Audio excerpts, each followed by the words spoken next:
بسم اللہ الرحمن الرحیم۔ السلام علیکم ناظرین، آپ دیکھ رہے ہیں پروگرام اندر کی بات فیاض راجہ کے ساتھ، اور آپ دیکھتے ہیں مجھے میرے یوٹیوب چینل اور فیس بک پیج کے اوپر۔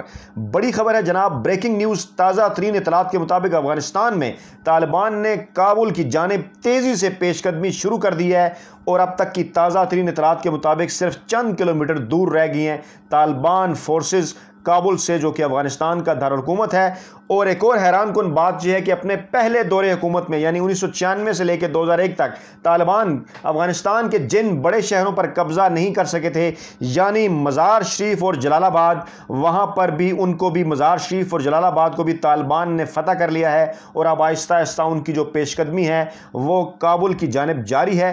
صرف 10 روز کے اندر طالبان نے 34 میں سے 24 صوبوں کے اوپر قبضہ کیا ہے اس پیش قدمی کے دوران، اور اس وقت تازہ ترین اطلاعات کے مطابق کیونکہ ان کی پیش رفت جو ہے وہ جاری ہے، لوگ اس سے اویئر رہنا چاہتے ہیں۔ ہمارا ان باکس جو ہے کچھ اہم ترین سوالات سے بھر چکا ہے، کچھ اہم ترین سوالات جو ہے وہ ناظرین کی جانب سے پوچھے گئے ہیں، سننے والے دیکھنے والوں کی جانب سے پوچھے گئے ہیں۔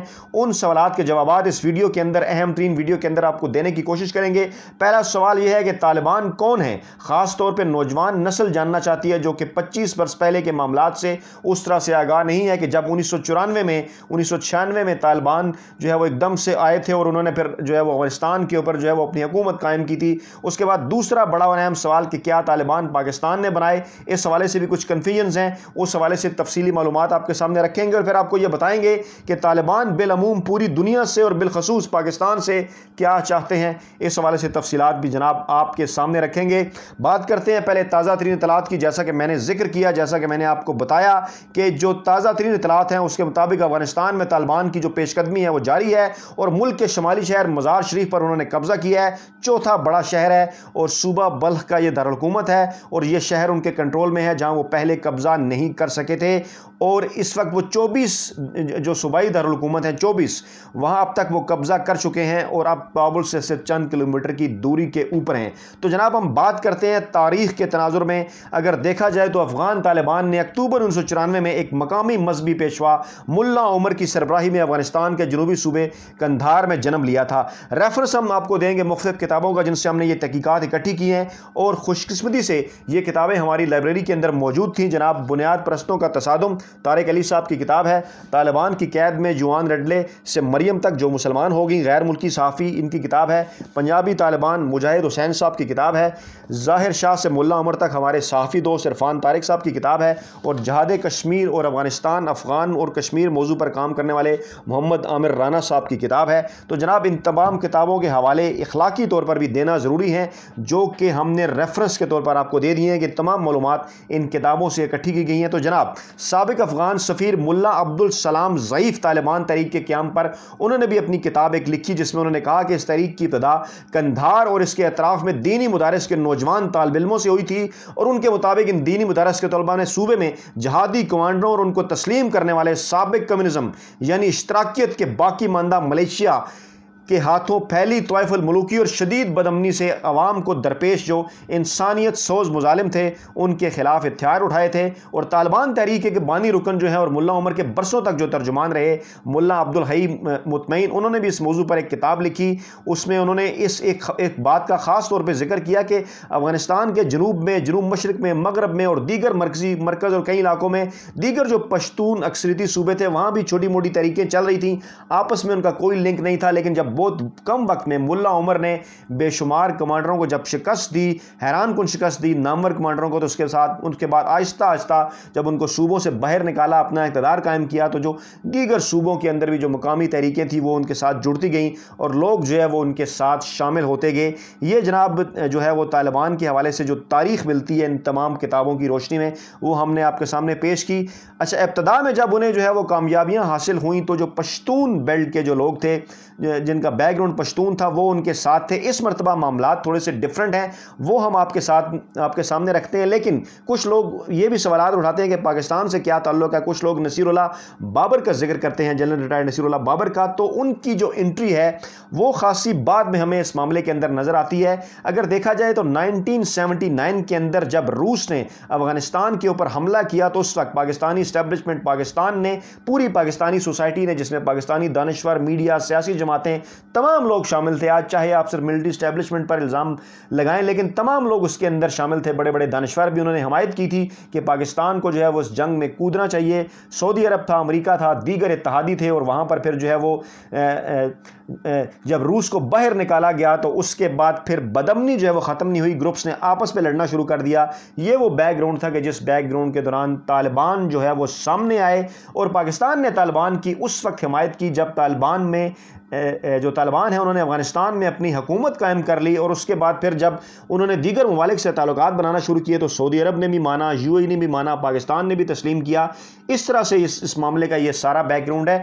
ایک دم سے یہ اس طرح سے الزام نہیں لگایا جا سکتا ہولی سولی کہ کوئی پاکستانی اسٹیبلشمنٹ نے یا پاکستان نے جو ہے وہ طالبان کو جنم دیا, بلکہ اس حوالے سے اس کتاب کے اندر ایک سوال جب ملا عمر سے بھی پوچھا گیا تو انہوں نے ایک بڑا دلچسپ جواب دیا. سوال یہ تھا کہ دنیا بھر میں تاثر عام ہے کہ طالبان کو مکمل طور پر پاک فوج اور آئی ایس آئی کی مکمل سرپرستی حاصل ہے, کیا یہ سچ ہے؟ جواب میں انہوں نے کہا کہ طالبان کی حقیقت اور حیثیت کو کم کرنے کا یہ گھٹیا حربہ ہے. مجاہدین گڑبڑ اور بے سکونی پیدا کرنے والے گروپوں کے خلاف بڑے خلوص سے جہاد کر رہے ہیں, اور طالبان تحریک کا آئی ایس آئی یا امریکہ سے کوئی تعلق نہیں ہے, یہ اس وقت انہوں نے کہا, اور نہ ہم کسی شخص کے اعلی کار ہیں. آپ ہماری غربت دیکھیں اور دوسری طرف مغربی ذرائع ابلاغ کے پروپیگنڈے کا جائزہ لیں تو آپ کو یقین ہو جائے گا کہ سچ کیا ہے. ہم کسی سے انفرادی ملاقات کی اجازت نہیں دیتے تاکہ ہم پر بیرونی تعلقات کا الزام نہ لگ سکے. میں خود آج تک کسی پاکستانی شخصیت یا کسی امریکی افسر سے انفرادی حیثیت میں ملا, نہ ہی مجھے کوئی جانتا ہے. اگر ہم آئی ایس آئی, امریکہ یا کسی دوسرے ملک کے اعلی کار ہوتے تو پھر ہمارے پاس دولت اور اسلحہ کی ریل پیل ہونی چاہیے تھی. ہماری اسٹیبلشمنٹ بڑے بڑے محلات میں قیام پذیر ہوتی اور بڑی بڑی گاڑیوں پر سفر کرتی, لیکن ہم صحابہ کرام کی سنت پر عمل پیرا ہیں. یہ موقف تھا ملا عمر کا. اچھا, اس مرتبہ کیا صورتحال ڈیفرنٹ نظر آ رہی ہے وہ آپ کے سامنے رکھتے ہیں کہ ماضی اور آج کے طالبان میں کیا فرق ہے, تاکہ آپ کو یہ سارا معاملہ سمجھنے میں آسانی ہو. آج کے طالبان کی عسکری قوت کا جو ایک اہم راز ہے وہ یہ بھی ہے کہ طالبان نے غیر پشتون اقوام کو بھی اپنی صفوں میں جگہ دی ہے, اور یہ ایک اہم ترین معاملہ ہے, اہم ترین ان کا قدم ہے. اس سے پہلے کیونکہ صرف پشتون سمجھا جاتا تھا انہیں. اور اب جناب اس حوالے سے پاکستانی جو صحافی ہیں عقیل یوسف زئی, ان کو بھی کوٹ کرتے ہوئے ایک جملہ آپ کے سامنے رکھتے ہیں کہ 90 کی دہائی میں اور آج کے طالبان تحریک میں ایک بڑا اہم فرق یہ ہے کہ 9/11 کے بعد طالبان نے اپنی تحریک میں غیر پشتون اقوام کے افراد کو بھی آگے بڑھنے میں مدد دی. یہ اہم ترین بات ہے. اچھا, اس کی وجہ سے ان کا جو اثر و رسوخ شمالی افغانستان کے ان علاقوں میں بھی پھیلا جو اس کے مخالف شمالی اتحاد کا گڑھ تھے, یعنی شمالی افغانستان کا حصہ جسے جو کہ شمالی اتحاد کے قبضے میں تھا, اور شمالی اتحاد کے ساتھ طالبان کی جنگ رہی. اب جب سے انہوں نے غیر پشتون اقوام کو بھی موقع دیا تو پھر ان کی جڑیں جو ہے وہ شمالی اتحاد جو مضبوط گڑھ تھا, جو شمالی افغانستان تھا, شمالی اتحاد کا مضبوط گڑھ, وہاں بھی ان کی جڑیں پھیل گئیں. اور پھر اس دلیل ہے, اس کا ثبوت طالبان کی موجودہ جو قیادت ہے اس کے اوپر جو ہے وہ نگاہ ڈالنے سے مزید واضح ہو جاتا ہے. جیسے طالبان ملٹری کمیشن کے جو موجودہ نائب سربراہ ہیں قاری فصیح الدین, ان کا تعلق صوبہ بدخشاں تک جو صوبہ بدخشاں ہے اس کی تاجک قوم سے ہے. اس سے پہلے جناب صرف پشتون قوم سے زیادہ تر طالبان کا بلکہ اکثریتی طالبان کا تعلق رہا اور انہی کے پاس عہدے رہے. لیکن جیسا کہ میں نے آپ کو بتایا کہ سربراہ جو نائب سربراہ ہیں ملٹری کمیشن کے فصیح الدین, ان کا تعلق صوبہ بدخشاں کی تاجک قوم سے ہے. تو تاجک بھی اب جو ہے وہ طالبان کے ساتھ شامل ہیں. اب آ جاتے ہیں اس اہم ترین سوال کی طرف کہ طالبان دنیا سے بالعموم اور پاکستان سے بالخصوص کیا چاہتے ہیں. تو دوستو, معاملہ کچھ یوں ہے کہ امریکہ نے جب حملہ کیا تھا افغانستان کے اوپر, اور اس وقت جناب وہ آئے تھے تو ان کا دعویٰ یہ تھا کہ وہ امن و امان قائم کریں گے اور جناب جو ہے وہ اس ملک کا امن جو ہے اسے دوبارہ لوٹائیں گے. لیکن آج 20 سال بعد جب وہ وہاں سے جا رہے ہیں تو اپنے پیچھے جو کچھ چھوڑ کر جا رہے ہیں وہ آپ سب کے سامنے ہیں.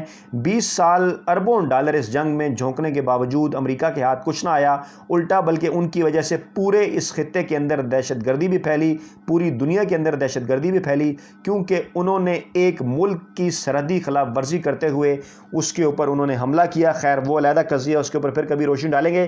لیکن اس وقت طالبان جو ترجمان ہیں, جو رہنما ہیں, ان کی جو گفتگو مختلف میڈیا گروپس سے کرنے کے بعد جو سامنے آ رہی ہے, فی الحال ان کا مطمع نظر صرف اور صرف یہ ہے کہ وہ افغانستان میں امن قائم کرنا چاہتے ہیں, اور ان کا یہ کہنا ہیں کہ وہ اپنے پڑوسیوں کے ساتھ، چاہے وہ پاکستان ہو یا دیگر ممالک ہوں یا دنیا کے دیگر ممالک جو ان کے پڑوسی نہیں بھی ہیں، ان کے ساتھ وہ پرامن تعلقات چاہتے ہیں. اور کئی جو غیر جانبدار مبصر ہیں وہ یہ کہہ رہے ہیں کہ طالبان نے اپنی ماضی کی کئی غلطیوں سے سبق بھی سیکھا ہے. تو ناظرین، یہ تھی تازہ ترین اپڈیٹس طالبان کے حوالے سے. ویڈیو کے فیڈ بیک میں اپنا جو ہے وہ ویڈیو کے فیڈ بیک کے طور پر اپنا کمنٹ جو ہے وہ ضرور دیجیے گا. دعاؤں میں یاد رکھیے گا. نئی ویڈیو کے ساتھ جلد آپ کی خدمت میں حاضر ہوتے ہیں. اللہ نے کے بعد.